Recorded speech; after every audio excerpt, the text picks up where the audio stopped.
যাবে, প্রবলেম হয়ে যাবে। ইস হাসে। গুড মর্নিং, তোমরা সবাই কেমন আছো?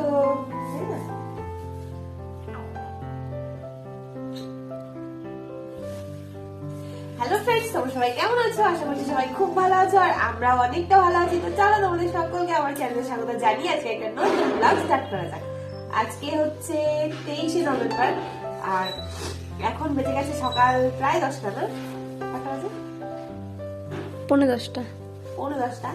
তো ঘুম থেকে উঠেছে অনেকক্ষণ আগে, কিন্তু মাম্মাম হচ্ছে খাচ্ছিল, ওই জন্য বিছানা থেকে বেরোতে পারিনি। এখন মাম্মামকে নিয়ে বেরোবো, রোদে যাব, আর ওকে ওর মানির কাছে দিয়ে আমি ফ্রেশ হয়ে খাবো।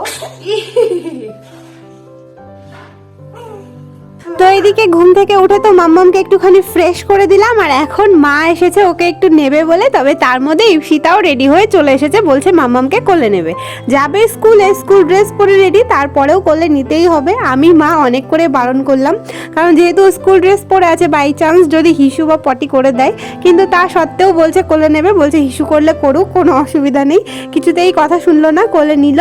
আর আগে একদিন এরকম হয়েওছে জানো তো, ও কোলে নিয়েছে স্কুলে যাওয়ার সময়, আর ওর ড্রেস পুরো ভিজিয়ে দিয়েছে, ইস্ত্রি করে শুকিয়ে তারপর স্কুলে গেছে, এরকমটাই হয়েছিল। তারপরেও কোলে নেবে। ইপসিতা এই যে এখন স্কুলে যাচ্ছে, কি করে নিবি বুনু? এখানে রাখ, তো সাইকেল বের কর, এখানে রাখ, সিঁড়িতে রাখ। ইস, তোমাকে বাথরুম পরিষ্কার করে দিয়ে যাও। ও আজকে হেঁটে হেঁটে যেতে হবে, সাইকেলটা ঠেলে ঠেলে নিয়ে যাবে। জিজু ফোন করেছিল, ওইটা ক্যারিয়ারে নে, ওই ঝাঁটা। ওই জন্যই তো বললাম খাতাটা এমনি আড়াআড়ি ভাবে রাখ, হ্যাঁ, আর ওইটা এক হাতে ধরে আর এক হাত দিয়ে সাইকেল চালিয়ে নিয়ে যা। পড়ে গেলে হ্যাঁ এইভাবে সাইকেল না নিয়ে গেলেই ভালো হতো। হাসমাইটা রাস্তাটা কি ফেলবে না, পারবি না? বড় গাড়ি ফাড়ি বাকি চালালে ক্যারিয়ারে ঝাঁটাটা ইয়ে কর, ওইটাতে আটকা আগে। হ্যাঁ হ্যাঁ হ্যাঁ হ্যাঁ হ্যাঁ, কিচ্ছু হবে না, খুলে দিলে আবার ঠিক হয়ে যাবে। এবার এটা আমি দিয়ে আসবো সাইকেলটা করে, এটা টাটা। এইদিকে দেখো ইপসিতা ওইটা নিয়ে যেতে পারছে না, ঠেলে ঠেলেও। এখন রিমা যাচ্ছে ওকে এগিয়ে দিয়ে আসতে। রিমা পুরো স্কুল অব্দি যাবে না, ও নাইটি পরে তো হাফ রাস্তা দিয়ে আসবে, ওইখান থেকে ইপসিতা চলে যাবে। ঢুকবে না, হাতে নিয়ে যান না, চালাতে পারবি না হাতে নিয়ে? ও পারবে, তুই পারিস না, ছোট মানুষ। ওর না ঠিক করে নিস রিমা। টাটা। সেই সকালবেলায় ভিডিও করেছিলাম, তারপর আর ভিডিও করা হয়নি। আমি খেয়েছি, স্নান করেছি, মাম্মামকে স্নান করিয়েছি, খাইয়েছি, আর এখন এই যে ঘুম পাড়িয়ে দিয়েছি, ঘুমাচ্ছে। তো এখন আমি ওদিকে ভাত বসিয়েছি, একটু সবজি টবজি রয়েছে, শুধু ভাত বসিয়েছি। তো মাম্মাম ঘুমাক এখন। এই যে এদিকে দেখো ভাতটা ফুটে গেছে, নামাতে হবে এক্ষুনি।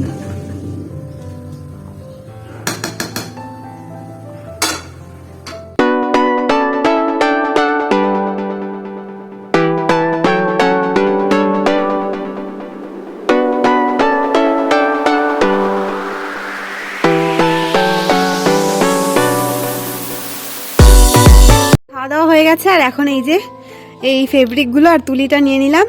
কালকে যে ইপসিতার ওই মানে হাতের কাজের জন্য ওইটা বানাচ্ছিলাম, তো ওখান থেকেই রংটা বেঁচে গেছে, তো এটা দিয়ে এখন একটুখানি কারুকার্য করা হবে আর কি।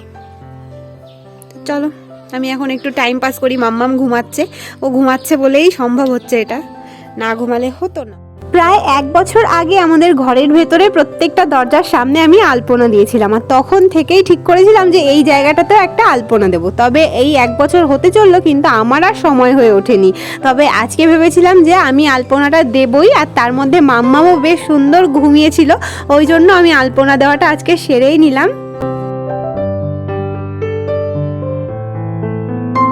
তো এই যে দেখো আমার আলপনা দেওয়া কমপ্লিট হয়ে গেছে। কেমন লাগছে ডিজাইনটা জানিও।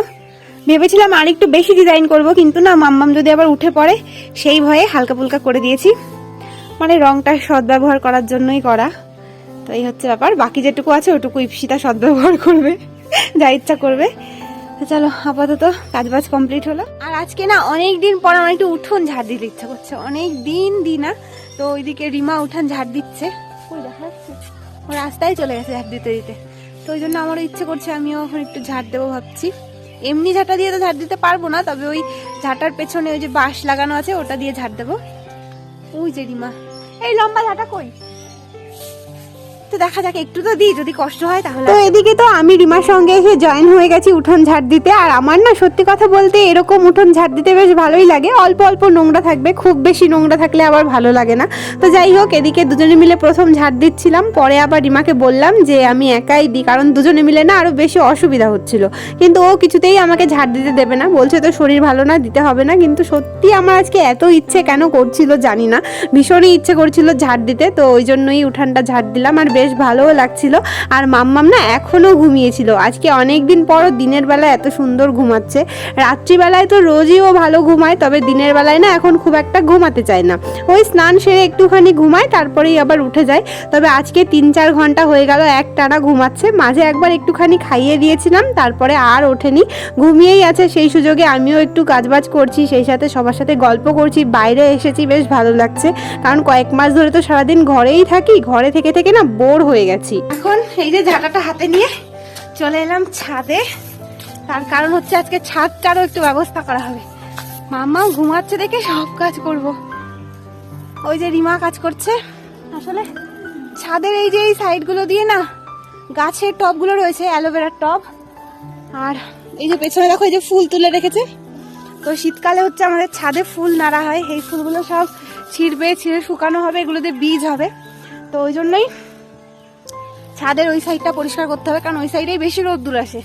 তো ওই জন্য ওখান থেকে এনে ওই কোনায় রেখে আসছে, কই গেল, এই যে এখানে ছায়া, এখানে বেশি রোদ আসে না, ওখানে রাখছে। আর ছাদটারও অবস্থা খারাপ, তোমাদের দেখাচ্ছে দাঁড়াও। তো এই যে দেখো ছাদের কি অবস্থা, চারিদিকে পাতা পড়ে পুরো ভর্তি হয়ে আছে। আসলে আমাদের ছাদের পাশেই না আমড়া গাছ আছে, আর আমড়া গাছের পাতা তো প্রচুর পরিমাণে ঝরে, তো ওই আমড়া গাছের পাতাতেই পুরো ছাদটা ভর্তি হয়ে আছে। সেই সাথে গাছগুলো এমনভাবে রাখা ছিল পুরো এলোমেলো হয়েছিল, আর এইদিকে এখন না পরিষ্কার করলেও চলবে না। তো সেই জন্য আমি আর রিমা দুজনে মিলে লেগে পড়েছি পরিষ্কার করতে, যতটা পারি করব। আর মাম্মাম উঠে গেলে তো আর করতে পারবো না। তো এদিকে আমি রিমা দুজনে তো করছিলাম, তার মধ্যে ইপসিতাও চলে এসেছে। এখন ওরও নাকি খুব শখ করছিল, ওকে বলেছিলাম মাম্মামের কাছে বসে থাকতে, তবে ও আর থাকতে পারলো না, মাম্মাম ঘুমাচ্ছে দেখে ও ওপরে চলে এসেছে। তবে হ্যাঁ, মাঝে মধ্যে গিয়ে গিয়ে একটু দেখছিল যে উঠে পড়েছে কি পড়েনি। তো এইদিকে দেখো ছাদটা মোটামুটি পরিষ্কার করেছি, কিন্তু ওই কর্নারটা না ভালো করে পরিষ্কার করতে পারলাম না, কারণ যেহেতু স্নান করা হয়ে গেছে আর ওই কর্নারটাতে না বড্ড বেশি নোংরা, তো ওই জন্য ওইটুকু রেখে দিয়েছি, পরে মা পরিষ্কার করে নেবে। আর এদিকে গাছগুলো তো এখানে এনে রাখা হয়েছে, আর এই অ্যালোভেরা গাছগুলো দেখো কত হয়েছে। আমাকে জানো তো বাবা একটা মাত্র চারা এনে দিয়েছিল, তো সেই একটা চারা থেকেই এত গাছ হয়ে গেছে। আর আমরা অনেক এর আগে কেটে কেটে ইউজও করেছি, আর অনেক চারা না নষ্টও হয়ে গেছে। তো যাই হোক, এদিকে সব কিছু তো মোটামুটি হলো, কিন্তু এই একটা কাজ বাকি রয়েছে। এই যে ড্রাগনের গাছ দুটো রয়েছে, এটা না ছাদের একদম মাঝখানটাতে রয়েছে, তো এক সাইড করে রাখতে হবে। তো এই সাইডে রাখবো বলে রিমা এদিকে ইট পেতে জায়গা করে রেখেছে, পরে কখনো এসে গাছ দুটোকে এখানে রেখে দেওয়া হবে। আর ওপর থেকে নিচে এসে হাত মুখ ধুয়ে আমি ফ্রেশ হয়ে নিয়েছি। আর এখন মাম্মামের কতগুলো কাপড় জামা এগুলো বাইরে মেলা ছিল, তো সেগুলোকেই তুলে নিচ্ছি, কারণ মা বলে যে মাম্মামের জিনিসপত্রগুলো বাইরে বেশিক্ষণ না রাখতে, মানে সন্ধে হওয়ার আগে আগেই সব জামা কাপড়গুলো তুলে নিতে, যেহেতু ছোট বেবি ওই জন্য। তাই জন্য এখানে আমি সব জামা কাপড়গুলো তুলে নিচ্ছি, আর ওর জামা কাপড়ের সাথে সাথে আমারগুলোও তুলে নেব। আর ওদিকে মাম্মাম এখনো ঘুম থেকে ওঠেনি, কিন্তু আমি এই জামা কাপড় নিয়ে ঘরে ঢুকতে ঢুকতে শুনতে পাচ্ছি যে ও ঘুম থেকে উঠে পড়েছে, হালকা খুঁতখুত করছিল। এই যে মাম্মা, এই যে তুমি উঠে গেছো সোনা, নেবো দাঁড়া, খুনি করে নেবো মাম্মামকে, এই যে। আর এদিকে রিমাও নিচে এসে ফ্রেশ হয়ে রেডি হয়ে গেছে, ও যাবে একটুখানি বাজারে, কারণ আমাদের এখানে না আজকে হাটবার, আর হাটের দিনে কুলেখাড়া পাওয়া যায়। তো রিমা সেই কুলেখাড়ার পাতা আনার জন্যই যাচ্ছে। রোজ সকালে ও কুলেখাড়া পাতার রস খায়, আর বেশ কয়েকদিন হয়ে গেল পাতাগুলো শেষ হয়ে গেছে, তাই জন্য আজকে গেল আনার জন্য। আর এদিকে বাবা মাও রেডি হয়ে গেছে, দুজনে যাচ্ছে ডাক্তারের কাছে। আসলে মায়ের শরীরটা কয়েকদিন থেকেই খারাপ, তো ডাক্তার দেখানো হয়েছে, ডাক্তার কিছু রিপোর্ট করতে দিয়েছিলেন, তো সেই রিপোর্টগুলো করেই ডাক্তারের কাছে যাচ্ছে আর কি দেখানোর জন্য। আর ততক্ষণে আমি ঘরে চলে এসেছি। এখন ঝটপট করে আমি বিছানাটা রেডি করে নেব। মাম্মাম তো জেগেই আছে, কিন্তু দেখো খেলা করছে, কান্না করছে না। তো সেই জন্য ভাবলাম এই সুযোগে আমি বিছানা রেডি করে নিই, মশারি টাঙিয়ে নিই। কারণ হচ্ছে যেহেতু এখন মানে সন্ধে হয়ে এসেছে, আর আমাদের বাড়িতে না প্রচুর মশা হয় এই টাইমটাতে। মশারির বাইরে না একটা মুহূর্তও থাকা যায় না। আর ও যেহেতু বাচ্চা, ওকে নিয়ে তো আরোই ভয়, সেই জন্য একদমই বাইরে থাকা যায় না, কারণ মশার কামড় একদমই খাওয়ানো যাবে না। তো ওই জন্য বিকেল থাকতে থাকতেই আমি রোজ মশারি টাঙিয়ে নিই, খাটটার ঝেড়ে রেডি করে একবারে বিছানা করে ফেলি রাতের জন্য। আর এদিকে দেখো মাম্মা আমার সঙ্গে গল্প করছে, আর আমি ওর সঙ্গে গল্প করতে করতে কাজবাজ সেরে নিচ্ছি। আর ও না এখন একটু একটু বুঝতে শিখেছে। দেখো আমি এই যেদিকে যাচ্ছি ও সেই দিকেই চোখটাকে ঘুরিয়ে নিচ্ছে। আমি এখন এই দিকে বসে আছি, আবার যে এই দিকে চলে এলাম, দেখো ওর মাথাটাও এইদিকে ঘুরে গেছে। ও বুঝতে পারছে যে আমি এদিক থেকে এদিকে যাচ্ছি। আর এগুলো দেখতে না অনেক বেশি ভালো লাগে, মানে চোখের সামনে আস্তে আস্তে আমার মাম্মামটা কত বড় হয়ে গেল, এরকমটাই মনে হয়। যাই হোক, কি বলবো আর কি, বলে বোঝানোর নয় এই ফিলিংসগুলো। তো এইদিকে দেখো এই যে আমার বিছানা রেডি করা হয়ে গেছে, যা যা জিনিসপত্র দরকার সব এনে রেখেছি। এখানে মাম্মামও শুয়ে আছে, শুধু ওর কোলবালিশের কভার দুটো ভরা হয়নি, ব্যাস। তাছাড়া আদার্স সব কাজবাজ কমপ্লিট, বিছানা করা একদম কমপ্লিট। আর এত মশা না, সন্ধে হয়ে গেলেই ব্যাস আর কিছু করার থাকে না, চলে আসতে হয় মশারির ভেতরে। আর এই যে রিমাও চলে এসেছে বাজার থেকে। কি কি এনেছিস?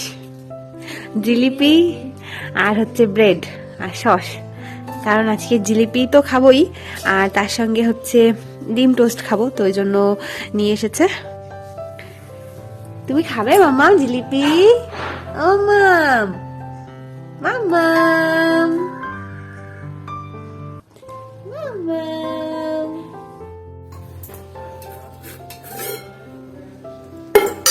তো এই যে এখন জিলিপিটা খুলবো। কি হবে, ছোট ছোট প্যাকেট? বললাম না প্যাকেট শেষ হয়ে গেছে। দুটো প্যাকেটে দিয়ে রিমাকে বলেই দিয়েছিলাম জিলিপি পেলে একটু কড়া কড়া করে ভাজিয়ে নিয়ে আসতে, তাই নিয়ে এসেছে। কারণ আমার না এরকম কড়া কড়া জিলিপি খেতে খুব ভালো লাগে।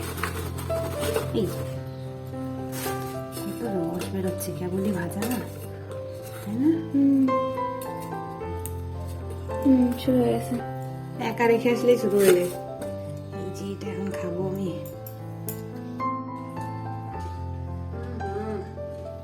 অনেকদিন পর জিলিপি খাচ্ছি, অনেকদিন বর্মশা নিয়ে এসেছিল, দারুণ। একটু নেই, তুই খাবারে খাচ্ছি না? এখন চলে এসেছি রান্নাঘরে, ডিম টোস্ট বানাবো। তো এখানে এই যে পাউরুটিগুলো সেঁকে রেখেছি, আর এখানে এই যে ডিম ফাটাচ্ছি, এদিকে পেঁয়াজ লঙ্কা দিয়ে। এই যে বাকি ডিমগুলো রয়েছে। আমার তো ডিম টোস্ট খেতে খুব ভালো লাগে, কিন্তু অনেকদিন খাই না।